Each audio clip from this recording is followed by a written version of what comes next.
Pernah gak sih kalian ngerasa sebel banget sama orang yang paling kalian sayang? Kadang tuh ya, kata-kata tuh bisa jadi apa ya? Bisa jadi sesuatu yang buat kalian berjarak, tapi juga dia bisa menjadi luka yang lebih paling dalam. Tapi pernah gak sih kalian ngerasa kalau emosi itu gampang banget berubah menjadi tragedi?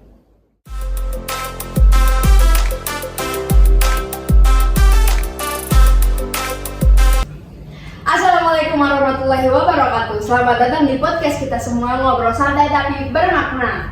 Oke guys, hari ini kita mau bahas sesuatu nih yang gak jauh-jauh dari istilah kedua, yaitu kemanusiaan yang adil dan beradab. Dari pembahasan kita ini sebenarnya ada satu kasus ya yang bikin kita mikir, masih ada gak sih kemanusiaan di dunia yang udah rusak kayak gini? Oke, tapi sebelum gue lanjut ke pembahasannya, gue pengen kenalin dulu teman gue satu persatu yang paling kece dan paling keren. Halo guys, gue Jahat.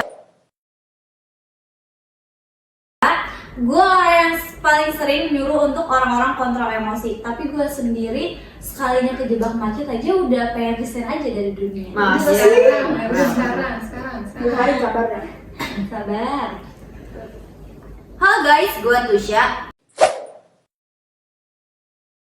Gue paling kesel banget sama orang yang suka nyalain orang lain, padahal salahnya itu dia buat sendiri. Kayak ngaca, tapi pakai kaca tetangga. Kaget sumpah, jujur nih. Halo guys, nama aku Nabila. Gue paling males lihat orang yang ngerasa dirinya paling bener, tapi gue juga kayak gitu sih. Ya, Ngacak. Yo, sama gue Glory, si paling rame.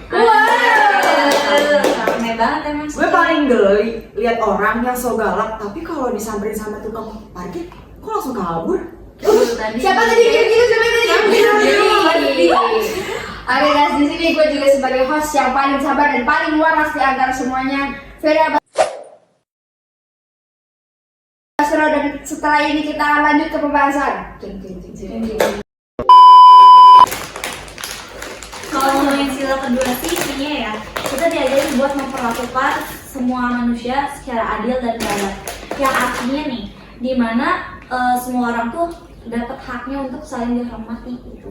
Betul, kadang orang tuh adil cuma sama pandangan dia dan dia yang suka aja nih. Terus kalau ketemu orang yang beda pendapat, ngegas. Udah kan orang ada kan diuji pas beda pandangan. Iya, ada tuh bukan cuma di pengadilan doang, tapi kayak dalam hal kecil pun kita harus adil gitu. Kayak misalkan nih, lu tuh jadi ketua kelompok, jangan ngasih tugas yang ringan-ringan tuh ke temen dekat lu doang. Kalau ke temen yang emang agak jauh, nggak terlalu akrab, malah dikasih tugas yang berat. Tahu itu kerjaan lu pas gue semester 1, disuruh bikin makalah gua mulu. Padahal tugasnya cuma 5 halaman ya? Tetep dah. Parah.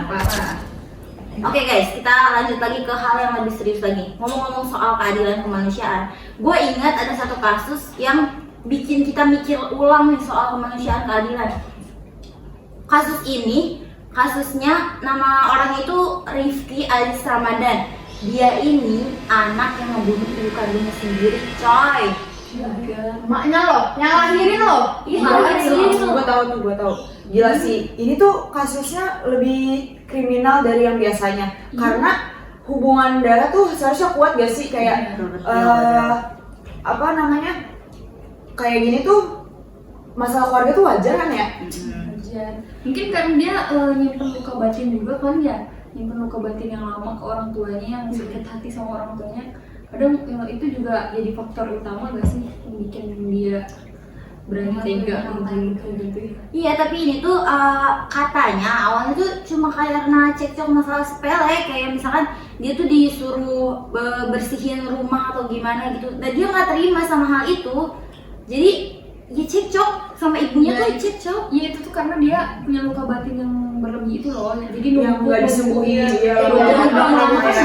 kayak gitu loh. Ibaratnya tuh kayak luka yang didiemin gak disembuhin jadi infeksi. Lagian dia tuh dari SD katanya dia tuh sering kayak marahnya tuh dengan kata-kata kasar. Pokoknya si orang tuanya itu mau perlakukan dia tuh kayak manusiawi banget ya. Jadi dia dendam. Terus kejadian yang dia ngebunuh si ibunya tuh sehari sebelum membunuh.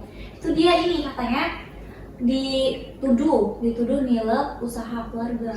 Oh, jadi tuh dia dituduh jadi dia dibantah lagi sama orang tuanya gitu. Nah, mungkin dia sakit hati, nah besoknya dia ngelakuin hal pembunuhan itu. Jadi dia kan punya usaha keluarga nih, si keluarganya ya. Usahanya apa gitu ya. Nah, itu kurang, ceritanya nggak balance mungkin ya setorannya, keuangannya. Terus itu dia dituduh kayak dimarahin habis-habisan tuh sama kedua orang tuanya, sama ayahnya juga begitu katanya. Oh, jadi dua orang tuanya ini, ayahnya, ibunya Sama ini aja. marah-marahin si anak ini, si Rifki. Iya, marah-marahin, nuduh, ngomongnya enggak dengan kata-kata kasar. Harusnya dia kan sebagai orang tua bijak ya dalam menyikapi masalah keluarga. Dia tuh anak dan si anaknya. Iya. Ya, mungkin Dan dendam juga. kayak gini tuh Iya, komunikasi dalam keluarga tuh penting banget tuh guys. Mau sesibuk apapun ya, mau sesibuk apapun, mau punya banyak urusan, ya yang kerja, yang kuliah gitu ya. Karena keluarga itu kan kita satu rumah. Kalau misalkan yang bahkan satu rumah pun punya cekcok yang akhirnya jadi kejadian kayak gini tuh fatal. Iya. Jangan akhirnya orang keluarga tuh malah jadi orang asing gitu ya. Kayak gitu guys. Bukannya rumah tuh kan buat pulang ya. Iya, tempat nyaman. Iya, kalau misalkan dia orang tuanya aja nggak bisa ngasih kenyamanan buat anak, Betul. anak pasti kelihatan Apa? kemana-mana. Betul, betul.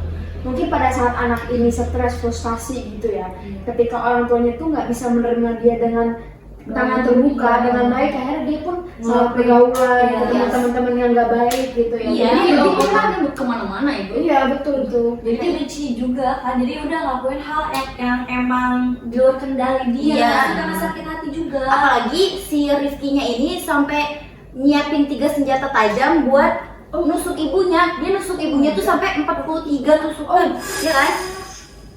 Berarti tuh luka batinnya tuh nggak main-main. Iya, sebetulnya dendam banget tuh. Sebetulnya dari orang tuanya juga salah, udah memperlakukan anaknya kayak gitu. Cara ngedidiknya juga ya. Iya, tapi si anaknya juga ya karena mungkin dari kecil udah diperlakukan kayak gitu ya. Kayak ada dendam semua gitu ya. Soalnya itu dari SD tau tuh dia. Kayak Umur berapa sih yang bunuh ini? Kisaran berapa ya? Nggak tahu ya. Mungkin 20 ke atas kali ya.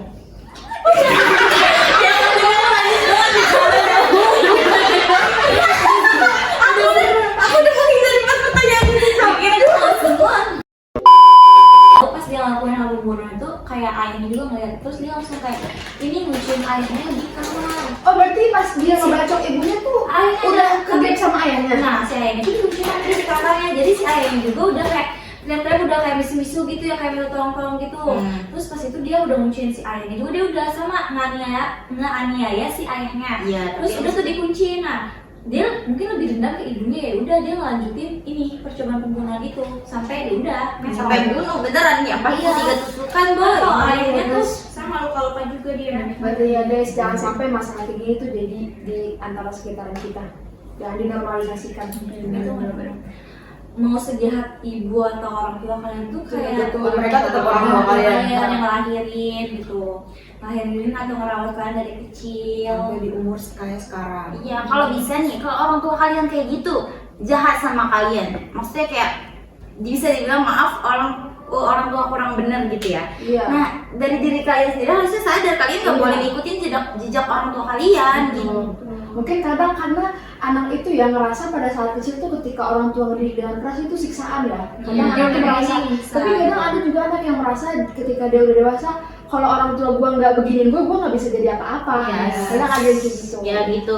Mindsetnya beda-beda. Iya, Kalau mungkin emang ada mindset yang harus iya, diubah. kalau emang ngerti cara ngedidik orang tua, oh mungkin dia begini biar gue bisa lebih baik Yes, gitu. iya. Dia mikirin masa depan gue. Iya, omongan-omongan itu tuh malah jadi motivasi. Iya. Harusnya jadi motivasi, bukan dinya Kalau bidang pribadi. perkara begini. Iya. Sebetulnya nggak bisa nyalahin, sama-sama nggak bisa nyalahin karena emang salah dua-duanya. Iya. Tapi yang kaget banget tuh kayak dia 43 tusukan gitu ya. Kayak nggak bisa gitu ya sekali. Iya. Heeh. Berarti itu tuh berarti udah kena mentalnya ya, mentalnya Iya, tuh udah iya, sakit ya, mental. mentalnya dia tuh udah sakit sampai dia tuh bisa berani nusuk ibunya sendiri tuh pakai apa ditusuk? Sajam, pokoknya Ada ada tiga 3 jenis. tiga jenis yang beda-beda. Kan kayak satu juga pisau kan gimana ya? Itu udah ngelukain banget loh. Dia udah prepare untuk 3 saja. Kayak gimana sih kalau kalian ditusuk jarum? Ya Allah, Iya. itu kan jarum banget aja sakit. Jarum atau kena pistol Potong dikit bubu doang, aja dah. itu udah perih banget. Sumpah ya. Nggak kebayang gimana rasa sakit apa yang ibunya ngalamin gitu. kita juga nggak bisa ngejudge Berarti anaknya, kita nggak bisa ngejudge anaknya mungkin juga. itu juga sakit hati dia. Kita nggak tahu Soalnya dia seberapa sakit pendam, hatinya iya, pendam. sejak dulu. dari kasus ini ya kita bisa melihat ya bahwa di sini komunikasi antar keluarga itu penting. Penting Ketika si anak punya masalah di luar sama temen, atau si anak dia punya ada nggak suka sama ibunya sama ayahnya, itu alangkah baiknya itu diomongin. Dia kan diomongin Betul. secara langsung depan orang tua, kayak baiknya ini gimana ketika anaknya salah, apakah diomongin itu mau kayak apa, biar dari sisi ayah ibu dan anak itu juga nggak ada saling rasa terpojokan gitu Yes. ya. Karena Pokoknya ketika tuh ada kita- rasa pojokan itu pasti akan ada nggak suka kayak Iya, gitu. pokoknya kita tuh harus punya space buat ngobrol kan Iya. sama Iya. Orang tua tuh harus siap selalu mendengar ya, mendengar anak. kadang tuh ya anak bukannya nggak nurut ya sama orang tua, tapi kadang mereka juga nggak bisa Butuh didengar, iya butuh dihargai. saling refleksi diri. Iya, iya. Kan ada ya yang orang tuanya pengen si anaknya tuh nurut dengar apa yang dia omongin, tapi kok Semua hal kan? iya semua hal nurut gitu ya omongan si orang tuanya itu. Tapi kan nggak semua anak kan emang kayak nerima apa Iya. keputusan orang tua, mungkin dia punya ini sendiri gitu. Jadi pokoknya jangan sampai hal kecil pun bisa ini ya bermasalah besar gitu, jadi masalah besar. Padahal mungkin kalau tadi kita lihat dari kasus Rifki ini ya, dia kan masalah bisnis keluarga yang mungkin ada cekcok ya, mungkin Iya. ada, kita nggak tahu mungkin dari karyawan bisnisnya yang Iya, mengambil gitu iya, kan. dia bikin Andaikan si ayah ini sebagai kepala keluarga ya bisa meluruskan masalah ini dengan baik dan benar, pasti nggak akan ada perkara pembunuhan sama Iya, sekali. jangan menyudutkan si anak ini. Iya, karena yang namanya anak ya ketika dikasih bisnis kan mungkin dia masih kayak orang nggak tahu ya. Jadi orang tua tuh ada harus untuk membimbing anak ini Iya. ketika membangun bisnis gitu Iya, ya. dari orang tuanya. Apalagi kayak pas dia marah-marah kayak gitu, belum tentu ada buktinya nggak sih? Iya, benar. Disitulah awal dia ada niatan untuk membunuh gitu, bener-bener kayak dia nggak terima banget pas dia dituduh gitu. Kadang orang tua tuh kadang emosi yang Iya. sesaat gitu loh. Iya. Apa Iya, tuh nggak mikirnya mikirnya marah, depannya. apa Iya, mungkin marah, mungkin orang tua juga emosi dan Iya. anaknya Iya. ketika anaknya apa ya, ketika anaknya pun juga salah pergaulan, itu yang jadi salah kaprah ya. Salah pergaulan terus dapat udah lo begini aja sama orang tua lo begini aja, itu kan akhirnya jadi perkara kayak gini. Nah, terus juga dari kasus ini berarti bukti kalau misalkan kemanusiaan itu bukan cuma kata-kata doang. Ini tuh harus dipraktekin sama diri kita sendiri. Kalau misalkan kalau misalkan nggak dipraktekin mah ya kejadian kekerasan kayak gini apalagi di keluarga ya bakalan kejadian. Iya, Banyak benar, terus benar, gitu, benar. banyak. Terus menerus pasti Iya. bakalan ada ibu-ibu lainnya selain Iya. Rifki gitu kan. Iya, makanya. Benar itu benar. Nah dari kacamata nilai kemanusiaan juga Rifki jelas memang melanggar aturan kan, melanggar dua hal, itu hak hidup sama hak keadilan. Iya. Dia merenggut dua hak itu sekaligus. Jadi itu tuh nunjukin bahwa kalau nilai adab itu bukan dari teori tapi dari pondasi hidup. Jadi guys kalian, pondasi itu bukan cuma menjaga nyawa aja, tapi bukan di dunia aja tapi di akhirat juga. Kalian harus sholat guys. Iya, Sholat iya. itu setiap agama itu paling Iya guys, kalau misalkan kalian nonton ini pas lagi subuh, zuhur, asar, maghrib, isya, kalian pause dulu kalau kalian belum sholat. Sholat Sekarang dulu. juga sholat tuh gak lama guys, 5 menit Sholat aja. nih, sholat tuh gak Sampai lama lima guys, menit. sholat tuh cuma sampai ketika hidup selesai. Kalau besok hidupnya selesai, udah jangan sampai besok udah banget. sholat lagi guys. Mumpung ada kesempatan Mumpung ya ada di hidup kesempatan. kalian untuk bekal di akhirat. Karena gini ya, kayak kasus gini kan berpengaruh dari kurangnya iman. Iya. Ketika Iya. iman itu kurang, iman terkikis, segala sesuatu yang berdosa tuh jadi gampang dilakukan. Seperti itu. Kayak nggak mikir untuk kedepannya, mikir Iya. di akhirat seperti apa. Iya.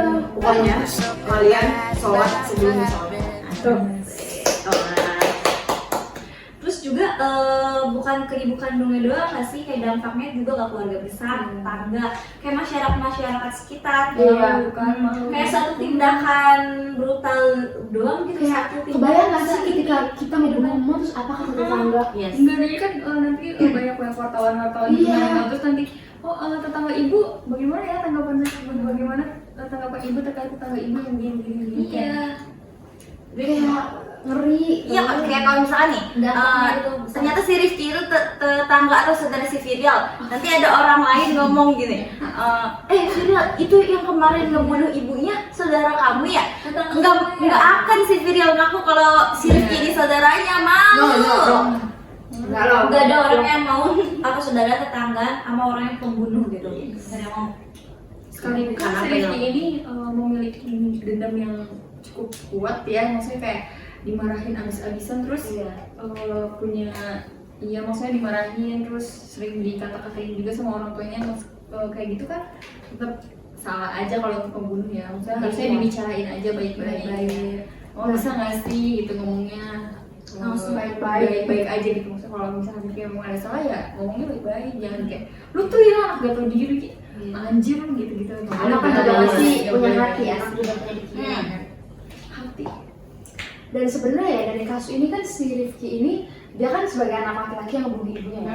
Dan sebenarnya kalau kita lihat itu banyak banget di sekeliling kita ya. Ketika anak-anak laki itu tuh kayak, dan ketika mereka melakukan salah, udahlah biarin anak laki, biarin mereka berada juga, namanya juga anak laki. Ini namanya juga anak Kayak, laki mau bandel. iya mau bandel terus kayak kalau begitu kayak anak perempuan kan juga bisa kayak gitu. Iya. Jadi sebenarnya pendidikan anak itu tuh sangat penting ya pada saat dini gitu ya, dari kecil. Ya buat ngebangun karakternya gitu Iya dari betul. dini. Karena kebanyakan masyarakat kita tuh bilang kayak wajar lah laki bandel gitu kan. Akhirnya bandel ketemu temen yang salah, yang salah apa salah orang gitu. Akhirnya kayak begini jadinya. Bener-bener bisa jadi bom waktu Iya. kan jadinya. Jangan tunggu ada kasus kayak Rifki Ah, ini baru sadar kayak oh iya ya ternyata pembangunan karakter tuh memang harus Iya, kecil iya, kayak gitu, harus tapi gitu, memang iya. harus ditanamin dari kecil. Iya benar. Iya, jadi bukan cuma orang tua aja yang harus ngejaga anaknya naik. Anaknya yang udah, maksudnya udah cukup umur kayak kita gini juga harusnya ngejaga, harus Iya. mikir jadi lebih baik lagi. Jangan stuck di situ aja gitu. Ya, ini juga jadi bukti kalau misalkan adab tuh gak cuma diajarin dari sekolah, Iya. tapi dari keluarga, Orang dari tua. lingkungan sekitar Orang kita. tua itu penting ya. banget ya. Di rumah pun ya. Orang tua tuh harus benar-benar jaga sikap depan anak. Iya. Karena berantem depan anak itu Bukan hal yang bukan wajar. hal yang wajar kayak Nggak harus ditunjukkan di depan anak. kadang kalau ada orang yang anak lagi makan terus tiba-tiba orang tuanya berantem kayak Langsung hilang langsung makan gitu. Sumpah, iya.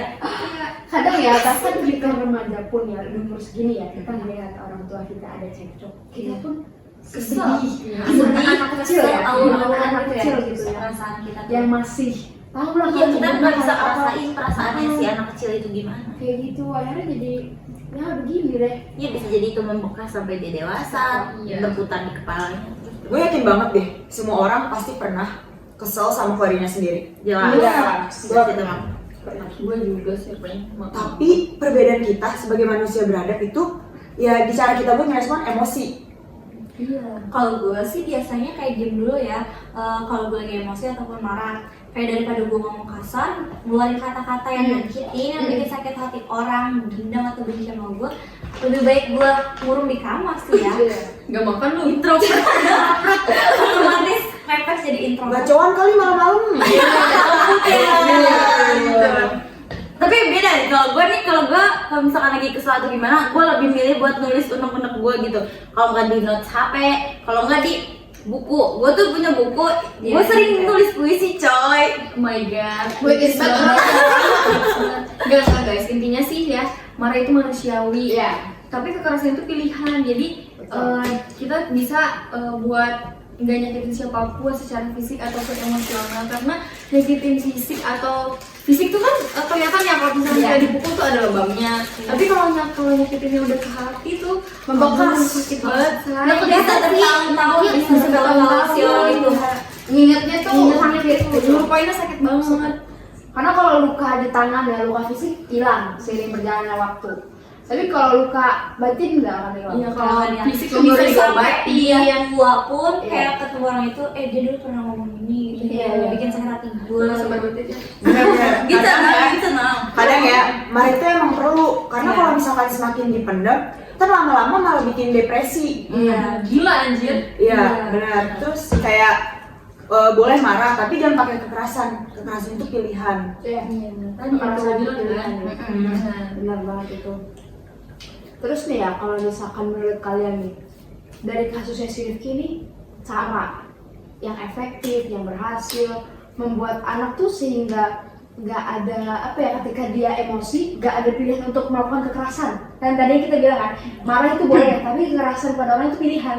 Nah menurut kalian tuh cara yang berhasil, yang efektif ya, cara paling terbaik lah ya bahasanya, yang paling ampuh yang kita bisa terapkan ke anak-anak dalam masa pendidikan mereka agar mereka tuh nggak ada option itu dalam hidup mereka tuh kayak apa? Menurut kalian tuh gimana? Nih kalau menurut aku ya, kan sebenarnya tuh anak kecil tuh nggak boleh yang namanya dimarahin. Sebenarnya kalau menurut aku boleh dimarahin. Kalau misalkan dia salah ya ditegur, diajarin yang betul kayak gimana. Iya. Tapi bukan berarti kayak yang kasus ini ditegurnya sampai dimaki-maki kayak gitu. Itu tuh nggak baik.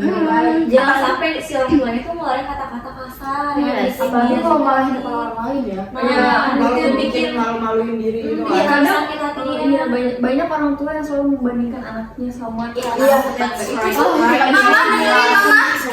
Pernah ngerasain sih. Dia kayak dia tuh anaknya si itu bagus, nilai bagus, jarang keluar di rumah aja, Bantu orang tua. bantu orang tua, cuci Iya. piring ini kayak princess bayi, jongkok bayi di kasur, Bangun pagi. Ini jadinya keluhan dari setiap kali ya. iya, tapi padahal panggilan ya di kehidupan kita. padahal yang dibandingnya itu belum tentu sebaik kita, lebih baik dari kita juga. Bener, rumput tetangga tuh lebih hijau. kadang dia lupa gitu ya anaknya Iya. punya kemampuan dan punya kekurangan dan kelebihan. Semua orang juga pasti punya kekurangan dan kelebihannya, cuman kayak orang tua tuh ngebanding-bandinginnya ya udah Karena nanti mungkin bagus ekspektasi orang tua tuh udah ada di anak tetangga ya. Iya. Iya kasihan. Kadang nggak cuma sama tetangga, sama keluarga sendiri pun bisa. Kakak sendiri atau Adik. adik, Iya. sering dibanding-bandingin lah ya. Iya betul. ya lihat tuh kakak lu nilainya A semua, Iya. lu B. Lihat tuh dia udah dapet kerjaan, dia udah kerja ini, dia keterima di sini. Lihat Tuh tuh kayak gitu tuh. Pas udah kerja ditanya nikah kapan? Iya. Terus aja begitu. Tante-tante saya pasti marah. Pertanyaan itu pasti ada, apalagi pas Kayak lebaran. pertanyaan yang nuntut si Acara anak. pernikahan.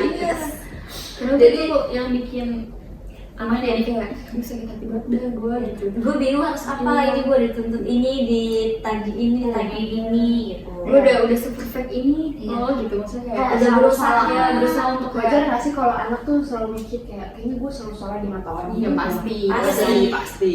Iya, karena orang tua tuh kadang kayak apa-apa lihat Nuntut orang, kita ya? apa lihat orang gitu loh, maksudnya kayak sedangkan kita sebagai anak gak bisa loh ngebandingin mereka sama orang tua lain kayak kalau kita nih kita ngomong kayak lihat lo mama juga lihat lo Masih kamu ya. dasar kakak Jadi bingung. iya bingung. Jadi ya dari ini tuh kita bisa ngeliat ya bahwa kemanusiaan yang adil dan beradab. Di sini orang tua tuh harus bisa adil, dia harus bisa fair ya melihat kemampuan anaknya, melihat kapasitas anaknya ini mampu atau tidak, sehingga tidak ada yang namanya dibanding-bandingkan. Dan itu kan sebenarnya juga bisa dirasakan dalam keadapan mereka ya sebagai orang tua. Karena beda loh konteksnya ketika gue pengen punya anak sama gue pengen jadi ibu. Beda. Itu beda konsep. Beda. Ketika gue pengen punya anak, ya udah gue ngelahirin anak ya udah terserah kita mau kayak apa. Dan ketika konteksnya gue pengen jadi ibu, gue akan mendidik anak gue dengan cara terbaik, gue bakal menyiapkan dia pendidikan terbaik dan segala macam yang sudah direncanakan oleh si ibu itu. Gue udah prepare banget lah untuk Iya. mendidik si anak sampai dari kecil sampai besar. Iya, udah siap jadi ibu. Udah siap Iya. banget dia tuh. Karena jadi orang tua tuh yang punya anak ya tanggung jawab besar. Bahasanya kadang juga ya orang tua tuh mau kita seperti kayak yang mereka inginkan, tapi mereka tuh kayak nggak pernah ngasih contohnya gitu loh. Iya, iya. Kayak cuma nuntut aja. Banyak Nggak pernah anak ajarin kayak kamu gini, kamu iya, harus kayak kayak gini, gitu. kayak gitu, Iya. kayak gitu. Tapi dia nggak pernah yang kayak aja. lihat nih gitu kayak gini. Dari sholat aja misalkan ya, kayak sholat Mungkin aja banyak kayak, yang sholat kamu sholat udah sholat belum, tapi orang tuanya aja kayak masih main Jadi handphone, alhamdulillah nonton kayak TV, masih orang tua menjadi tuh model mempertanyakan ya. sesuatu tuh benar-benar sedetail itu karena Makanya- ketika anak mempertanyakan sesuatu pasti akan mempertanyakan kepada orang tua Iya. yang membawa mereka ke dunia gitu ya Iya. bahasanya. Begitu. Kalau di Jawa tuh namanya jarkoni guys. Jarkoni. Iya. Apa tuh? Jarkoni tuh bisa ngajar tapi nggak bisa ngakoni. Kelas Jawa. Kalau di selatan apa bahasanya? Nggak ada. Oh nggak ada sebenarnya. Barang. Kirain ada. Lalu kalau misalkan buat anak yang nggak ngerti dibilangin dablek. Itu tuh kayak bahasa Sunda nggak sih? Iya, Sunda mah tengah waro. Warung. Tengah waro. Ada tak kene. Nggak paham gue nggak paham. Bahasa Arabnya apa? Arab? Nggak salah nih kalau ada anak yang susah dibilangin bahlul. Gitu. bahasa Arabnya. Iya. Oke guys, hari ini kita udah ngobrol banyak nih tentang sila, kasus, dan semua tentang kemanusiaan. Semoga yang kita obrolin ini tuh tetap kita bisa realisasikan dalam hidup ya. Jadi nggak cuma Pancasila tuh cuma kita pajang di kelas kayak kebanyakan kelas ya. Yes. Di sekolah. Pak Apa sih? Jokowi Siapa ya. yang apa? Siapa yang nggak apa Pancasila di sini? Ada yang nggak apa? Ya. Masa iya aku nggak apa Pancasila? Waduh. Bahaya. Gak bahaya tah. Dan dari sini ya kita bisa melihat bahwa menjadi manusia yang baik itu keharusan ya, kewajiban. Karena ketika kita menjadi manusia yang tidak bermoral, yang tidak punya akhlak, yang tidak punya adab, yang tidak punya sopan santun, yang tidak punya tata krama, itu akan menjadikan kerusakan di zaman kita saat ini. Jadi sebaik-baiknya manusia di saat ini itu adalah terus menjaga dirinya untuk menjadi orang yang terbaik ya dalam bidang apapun gitu. Semuanya dimulai dari hal kecil pun kayak di antara keluarga, teman, atau lingkungan sekitar ya. Kita tuh harus memperlakukan seorang kemanusiaan itu harus kerja barengan. Jangan sendiri ya, Kalau jomblo bahasa sendiri. Lu ya jomblo. Nah, Lu punya pacar ya? Emang Iya. Nah, kalau kita aja gagal ngajarin adab, ya jangan heran kalau kehidupan di dunia ini jadi makin keras. Iya, bumi juga jadi makin keras, tapi kita bisa tetap hidup lembut, soft spoken itu guys harus Nggak boleh kasar. menyakiti orang lain ya. Jadi harus soft spoken guys. Harus Buat jaga kalian tuh semua buat Tapi kadang ada loh yang soft spoken tapi tanpa disadar menyakiti hati orang lain. Tapi ada juga. Untuk Dan katanya sih ya. ingat ya guys, jangan pernah capek buat jadi orang yang adil dan beradab. Iya, betul. Sekecil apapun usaha kita, karena di dunia ini kita butuh orang yang bisa ngasih keadilan. Iya, betul itu. Yang Gak cuma berbuat kita adil, sebagai ya. negara Indonesia, kita tuh di keluarga, di pertemanan pun ketika kita nggak bisa adil sama teman-teman kita tuh Bisa merusak akan gitu pasti ya. kita tuh kayak kok dia begini sih sama Iya. gue, Bisa dia merusak pertemanan pun jadi rusak, keluarga pun jadi rusak, dan akhirnya negara pun bisa hancur. Iya, first. Pasangan gue pasangan.